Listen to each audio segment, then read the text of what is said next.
mensonge contre Allah pour justifier la violation d'une promesse faite par un président. Ça, c'est Makanera. Subhanallah. La Guinée a atteint un tel niveau d'audace envers Allah subhanahu wa ta'ala que ce châtiment, quand il descendra, j'ai peur que c'est Makanera seulement qui sera touché. Et donc, c'est pour le conseil en tant que frère qui me pousse vraiment à lui dire ça. C'est pas parce que je vais m'opposer à lui, j'attends pas des réactions de ping-pong entre lui et moi, mais il faudrait que je lui dise que la pente dans laquelle il s'est lancé, elle est grave car ça le classe parmi la catégorie des pires injustes contre Allah subhanahu wa ta'ala. Et ce qui est dangereux, c'est que l'héritage qu'il va laisser, vous savez, on nous a dit que, ça c'est le dernier point qui me pousse à réagir, c'est que le prophète nous a dit que quand tu meurs, mais que tu as laissé dans ce monde une action qui continue à produire des effets, cette action-là, ces effets-là vont te rejoindre dans ta tombe. Si elles sont bonnes, alhamdoulilah, si elles sont mauvaises aussi, c'est pire. Allah dans la sourate Yasin dit que on écrit ce qu'ils ont fait avant de mourir et ce qu'ils ont laissé comme trace après eux. Makanera, si tu laisses cette trace-là derrière toi, en mourant et en laissant croire, parce que imagine un peu ce scénario. Imagine les jeunes Guinéens qui sont là aujourd'hui, même pas les Guinéens, tout ce qui parle français dans l'Afrique, tous ceux qui parlent français dans le monde, ils t'entendent dire que un président qui fait une promesse solennelle devant l'histoire et devant son peuple peut violer cet engagement.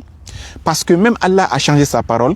Imagine un enfant qui grandit, qui ne connaît pas le Coran, qui entend ça de ta bouche aujourd'hui, qu'il soit un Français, un Belge, un Africain, un Canadien, tout ce qui parle français. Ils vont dire donc, un président a fait une promesse. Et il a violé la promesse. L'enfant va dire c'est mauvais. Makanera dit non, c'est pas mauvais. L'enfant dit mais pourquoi Makanera? Makanera dit même Allah qui a créé tout l'univers, il a parfois dit des choses et il a changé ça.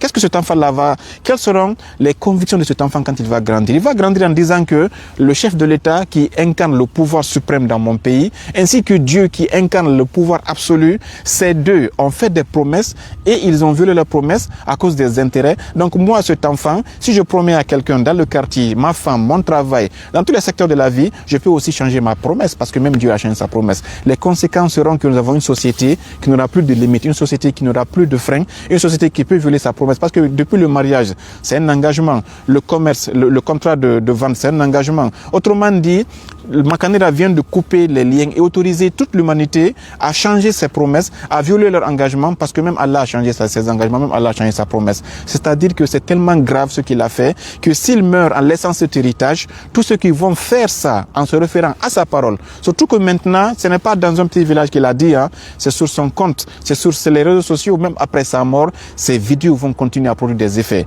Et donc, même après sa mort, si les gens se réfèrent à son fatwa là, pour dire, parce que tous les dirigeants aujourd'hui en Guinée vont dire, mais Makanera nous a donné les versets qui nous autorisent donc, même si on promet ça aujourd'hui, demain on peut changer notre promesse parce que Makanera nous a dit que même Dieu l'a fait. Donc, tous ceux qui vont faire ça, à cause de ta parole, vous, monsieur Makanera, c'est que vous serez, même si c'est 1000 ans après votre mort, ça, les péchés vous trouveront dans votre tombe. Donc, c'est pour ne pas que ça arrive que j'essaye de vous interpeller. De façon, je suis votre fils, j'ai l'âge de votre fils pour vous dire attention, revenez. Et je reviendrai dans le développement pour vous démontrer, vous, monsieur Makanera, que votre tentative de justifier le fait de pouvoir changer sa parole par le thème de l'abrogation est une justification qui ne tient pas la route. C'est une gymnastique intellectuelle, voire une manipulation que vous avez fait pour tromper Mamadi Doumbouya et pour tromper tout le peuple de Guinée. On enverra les versets que vous avez utilisés, on va vous montrer que vous vous êtes trompé et on va vous démontrer que même si l'abrogation existait et qu'elle était confirmée, elle ne peut en aucun cas justifier la violation d'un engagement. Jamais dans le Saint-Coran, Allah n'a autorisé quelqu'un qui fait une promesse change sa promesse. Ça, dans aucun verset du Saint-Coran, ni dans le Saint-Coran, ni dans la Bible, ni dans aucune société responsable, la parole est sacrée. La promesse, c'est ce qui distingue l'homme honnête d'un homme, même dans les hadiths qui sont les plus connus. Quand quelqu'un va dans les écoles franco-arabes, l'un des premiers hadiths qu'on apprend en l'enfance, c'est quoi? Alamatul munafiqi thalas. C'est pas ça, on vous dit que les signes d'un hypocrite, c'est trois. Iza takallama, إذا تحدث كذب أو إذا وعد خان وإذا وعد أخلف وإذا أتمنى خان. Ça, il y a différentes versions. Que les signes d'un hypocrite, c'est trois. Ça, vous le connaissez. Quand un hypocrite, tu veux savoir que quelqu'un est hypocrite, c'est trois choses. D'abord, s'il parle, il ment. S'il promet, il viole sa promesse. Et si on lui porte confiance, il trahit les gens qui l'ont porté confiance. Ça veut dire donc ici que parmi les signes de l'hypocrite, il y a le fait de violer son engagement. Makanira connaît ce hadith et il est authentique et il vient dire à Mamadi, tu peux violer ton engagement. Sachant que le prophète, le Saint-Coran a dit que les hypocrites seront jugés de façon plus dangereuse que les mécréants. Innal munafiqina fi darkil asfali minan nar. Les hypocrites occuperont ce qu'on appelle les bas-fonds de l'enfer, les sous-sols les plus profonds de l'enfer. C'est-à-dire quand on viendra, Dieu nous dit que quand on jugera les hypocrites et les kafres, on dira tous vont en enfer. Dieu dira attendez les kafres, on va d'abord mettre les hypocrites. Quand ils vont aller au très fond de l'enfer et qu'ils vont occuper les plus bas niveaux de l'enfer, les mécréants maintenant seront jetés sur eux et puis maintenant ils seront eux à la surface de l'enfer. Donc maintenant que le prophète nous a dit que pour être hypocrite, il faut soit qui est hypocrite, c'est celui qui a promis et il a violé sa promesse. Lui, il est hypocrite. Makanira connaît ce hadith, mais non, il ne dit pas ça à Doumbouya. Et ça, c'est là que je dis que la manipulation a joué ici. La manipulation a joué ici. Pourquoi? Et là, maintenant, je vais commencer le développement, Inch'Allah Ta'ala.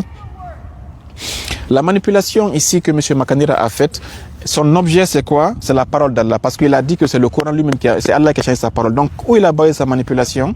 C'est sur le Saint-Coran. Ça, c'est l'objet de ça. L'objectif qu'il a visé, c'est pour gagner quelque chose. Parce qu'il ne dit pas ça seulement parce qu'il aime Mamadi Doumbouya. Lui-même, il a dit dans son émission de West Africa TV, il y a 3 jours de cela, que, en parlant du RPG, il dit le RPG gagne quoi à s'opposer à ce régime? Il a dit qu'au contraire, le RPG perd tout. Et d'ici le RPG voulait gagner, ils vont rejoindre le parti là. Autrement dit, il ne vise pas l'intérêt général en accusant Allah d'avoir changé sa parole. Il est en train d'attirer l'agrément ou bien de faire les yeux doux au régime actuellement en place pour qu'il ait un poste ou bien qu'il ait en tout cas quelques petits gestes de récompense, même si ce n'est pas un poste. Et donc ici, nous verrons que c'est cela qui fait que son cas est un peu plus grave. Et je vais vous donner un verset qu'il a utilisé ici et qui s'applique à lui dans la sourate Al-Baqarah au verset 85 au verset 86. Allah bismillahir rahmanir rahim dit afatu'minuna bi ba'dil kitabi wa takfuruna bi ba'd. Allah dit attention à vous, allez-vous croire en une partie du livre et rejeter l'autre partie? Et dit la récompense de celui qui se comporte ainsi, prendre des versets qu'il arrange et cacher les versets qu'il n'arrange pas, il sera humilié dans ce bas monde. Il aura une humiliation grave dans ce bas monde et à la fin du monde, Allah va les jeter dans le pire des châtiments.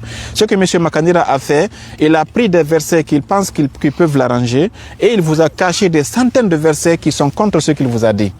Des centaines de versets, il vous a caché. Et Allah, ce qui est plus dangereux dans ce verset, on dirait que Allah savait que Makanira allait faire ça. Dans le verset 86, il dit il dit ces gens qui cachent une partie des versets du Saint-Coran et puis disent une autre partie qui les arrange, ce sont ces gens-là qui ont acheté ce bas monde avec leur salut de l'au-delà.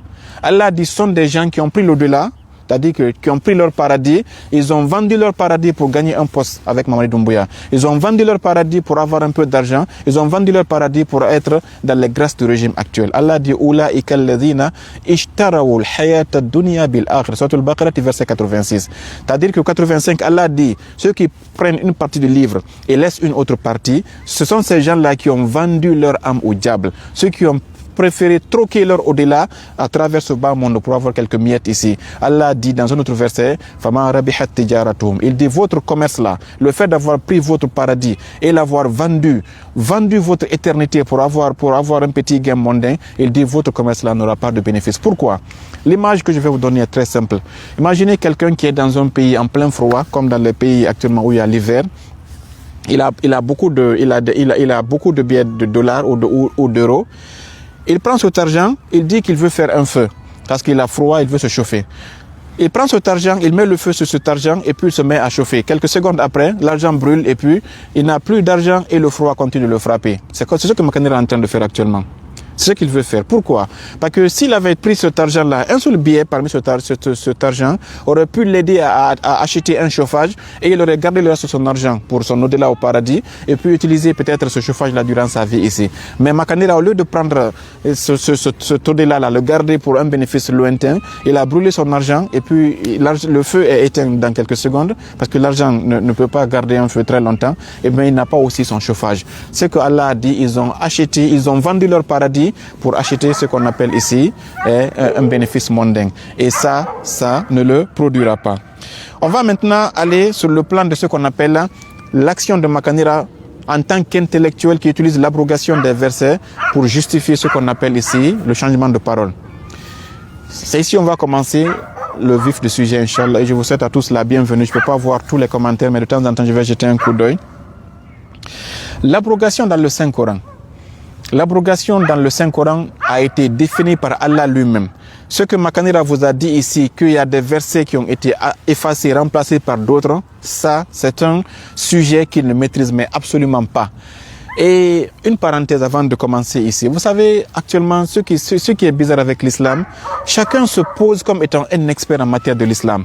Même nous, de façon automatique, dès qu'on se lève, on prie. On ne demande pas comment prier, on ne demande pas pourquoi on prie, comment se concentrer, comment respecter la purification. On se lève, on prie, on a vu nos parents prier, on prie.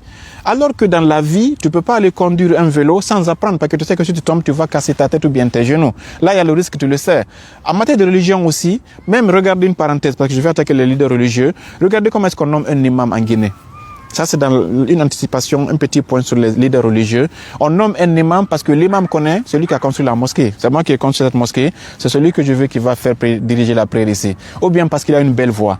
Le tajwid d'aujourd'hui est devenu le biais pour être un imam. De sorte que même un enfant qui a 5 ans, 6 ans, s'il sait lire, il peut être imam. Ça, c'est l'erreur qu'on a. C'est ce qui veut dire qu'en Guinée, ça c'est juste une parenthèse, que n'importe qui peut venir se présenter en expert en islam. Monsieur Makanira, avant qu'il ne soit connu, il partait dans la radio Atlantic FM. C'était vers, j'ai oublié un peu, Atlantic FM, je ne sais pas si la radio existe actuellement. Pendant les mois de Ramadan, il partait